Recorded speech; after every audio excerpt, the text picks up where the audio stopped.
Дорогие парафіяні, уміловані у Христі, брати і сестри, які схиляєтеся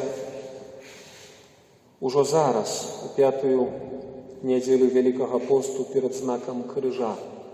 Тому сьогодні криж уже заслонений і чекає нас Велика П'ятниця, коли під час відкриття крижа ми будемо віддавати Богу славу. Что это за символика? Єсус в сьогоднішній Євангелії каже такі слова: «Настала година уславиться Сину Чоловічому». У чим слава Божого Сина? У тим, об чим каже святий Павел Апостол, об чим свідчать інші апостоли, кажучи про криж Христовий. Об чим так само автор сьогоднішнього другого читання каже. Послухайте. Христос у дні свого тіла моцним голосом і со слезьми узнес молитви і просьби до того, хто мог уратувати його від смерті. Бог мог уратувати свого Сина від смерті, крижом. Але Єсус був вислуханий за свою покорливість. Глядите, сьогоднішнє Євангеліє Єсус каже: «Душа моя усхваляваная, і що мені сказати? Ойче, заховай мене від цієї години». Христос ведав, як Бог, що його чекає у природі чоловіка, який лос його зустріне. Це висміювання, це суд, це покути, це крижовий шлях, це бичування, це смерть. Смерть на крижі. Але у своїй покорливості Єсус каже далі: «Але, Ойче, для цієї години я і прийшов. Я для цього і родився. Я для цього і прийняв тіло. Для цієї години. Для того, щоб віддати життя». Покажу вам паралель.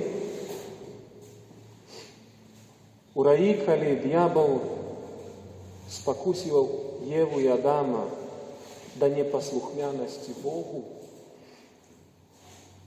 одним з страшнейших наступств греху есть смерть. Хотя Бог попереджував Адама і Єву, казав: «Не кранайте древа познання добра і зла, не кранайте, бо помрете». А дьявол, використовуючи волю, добру волю і свободну волю чоловіка, наклонив збунтуватися, не послухатися. Гординя, що керувала Люцифером і дьяволом, що керує? Гординя, пиха, гонорливість. Не буду служити, не буду слухати. І праз непослухмяність, праз грех прийшла смерть. Это наступство зла. Бог не створав смерть. Але Єсус, хоч був сином, читаємо у другим читанні сьогодні, послання до Євреїв, навчився послухмяності простое, что он вытерпел. Коли доживем до Великой Пятницы, я хочу с вами разважать про терпение, про сенс терпения у христианском житті. Иисус научился послухмяности, и нас, мои дорогие браты и сестры, Иисус учит послухмяности, про терпение. Мы не вырачимся свайго лёсу, мы нікуды не денемся ад наступства ў граху. Мы ў сваёй людской прыродзе да смерці будзем насіць пажадлівасць вачэй, пажадлівасць цела, пыху. Гэта ў нашай прыродзе грэшнай. Яна ёсць, разумееце, у кожнага з нас на розных узроўнях, але ў кожнага з нас гэта ёсць. Это стары Адам. Это слабая, грэшная чалавечая натура, якая патрабуе аздараўлення у Христе. А цяпер паслухайце, чаму Езус у сённяшняй Евангеліі кажа нам прыпавесць пра зерне пшанічнае. Пасля таго, як Езус сказаў словы «настала гадзіна уславіцца Сыну Чалавечаму», ён прыводзіць паралель, папярэджвае, што чакае яго смерць. І ён кажа: калі пшанічнае зерне, упаўшы ў зямлю, не памрэ, яно застанецца адно. А калі памрэ, то прынесе багаты плён. Навошта Езус прыводзіць эту паралель з зернем? Ён далей тлумачыць: бо хто любіць жыццё сваё, загубіць яго. Хто ненавідзіць жыцця свайго на гэтым свеце, захавае яго для жыцця вечнага. Што это?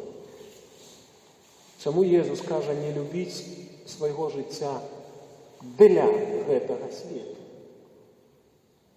Бо Ян кажа, у гэтым свеце наступствы граху. У гэтым свеце ёсць зло. І трэба нам памерці для зла. Мы кожны раз, браты і сёстры, паміраем для зла, калі ідзём на споведзі. Мы кожны раз паміраем для зла, калі выракаемся сваіх дрэнных звычак. Мы кожны раз паміраем для граху, калі выбіраем Бога. Кожны раз паміраем, калі выракаемся ненавісці, помсты, злосці, эгоізму, на карысць любові, прабачэння, Божых якасцяў. Дух узрастае, а стары чалавек памірае. У кожнага з нас павінен памерці стары Адам, а радзіцца Христос. І гэта ў духоўным жыцці рэальнасць, это не аналогія. Толькі ў Христе мы атрымоўваем новае жыццё у Духу Святым. Толькі Христос абнаўляе нашу прыроду. Бо Ён уславіўся праз паслухмянасць Отцу, праз прыняцце дабравольнай смерці.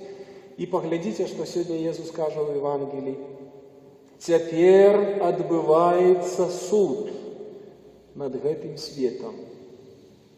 Цяпер князь гэтага свету будзе выкінуты вон.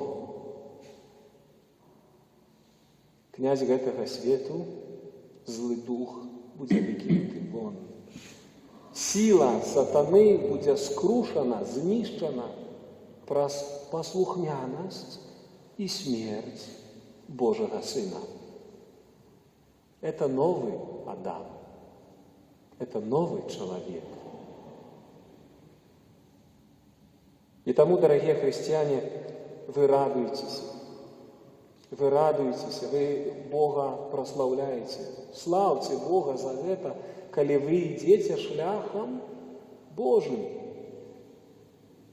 Калі вы каетесь, калі вы змагаетесь со злом, калі вы дазваляеце Богу дзейнічаць у вашым жыцці, у вашым сэрцы, калі ствараецца новы чалавек, калі твоё жыццё змяняецца, калі ты церпіш таксама. Цярпенне – это вялікая ласка. Святыя людзі свядома і добровольна выбіралі цярпенне разам з Христом для таго, каб спасці свае душы і дапамагчы іншую. Это дар. Мучанікі хрысціяне – гэта скарб касцёла, якія праз праліццё сваёй крыві нясуць вялікае багацце духоўнае дзякуючы которому могуць спасацца іншыя грэшнікі. Это таямніцы Божыя, для розуму незразумелы. І глядзіце, як прыгожа Езус кажа: хто служыць мне, хто прымае мяне, няхай ідзе маім шляхам. Сапраўдны хрысціянін – это той, который ідзе шляхамі Ісуса. Это не той, который диктуе Богу свае планы, не, але прымае планы Бога. Наадварот. Хто хоча ісці за мною, кажа Jesús, няхай вырачыцца самога сябе. Прымае Божыя планы. Ідзе за мною. Это сапраўдная вера, это сапраўднае жыццё хрысціяніна. І потым Jesús кажа: дзе я, там і будзе мой слуга. Хто мне служыць, таго ушануе мой Отец. Ради гэтага трэба умець цярпець і трэба паміраць з Jesúsам разам. Людзі, калі сёння ў паніцы пандэміі каронавіруса баяцца смерці, смерці не трэба баяцца, бо смерці на раней ці пазней прыйдзе. Трэба баяцца памерці неабноўленым. Трэба баяцца смерці, калі ты яшчэ не памёр в Адаме стараму і не радзіўся ў Хрысце. Вот тады трэба баяцца смерці, таму што гэтая смерць духовная, самая страшная. Там плач і скрыгатанне зубоў, сказано у Бібліі. Страшно не обновиться, страшно не родиться у Христе. Вот это страшно. А христианин не боится помирать, потому что это реальность. Это реальность. Тому, мои дорогие христиане, шукайте славы Божией. Нехай Бог уславится у твоим житті, у твоим терпении, у твоих выборах, любові Божого закону, саме головне у виборі Христа. І тоді ти зрозумієш тое, що ніколи не розумів раней. Ти почнеш бачити тое, що не бачив раней. Це нове життя у Христі. І воно йде про зачищення, про умирання старого Адама, а народження нового Христа во мне. Я хочу вам подякувати за ваше свідчення віри, за те, що ви сапраўды умеете выракаться многих речей. Что вы у неким сенсе так само ризикуете здоровьем, часом, може, некими материальными сродками, коли приходите до Христа, коли приходите у храм на молитву, коли знаходите час для Бога. Это все вам оплатится. Поверьте. Потому что хто памірае для гэтага свету, нараджаецца для вечнага жыцця.